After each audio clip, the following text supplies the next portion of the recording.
खुदा के बारगाह में गर कबूलियत हो रोज़ों के, फरिश्ते ईद मिलने आसमां से घर पे आते हैं।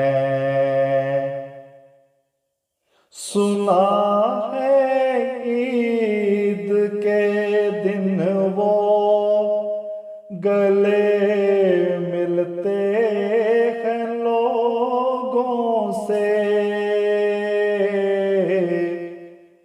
यही तो सोच कर हम ईद मिलने उनसे जाते हैं।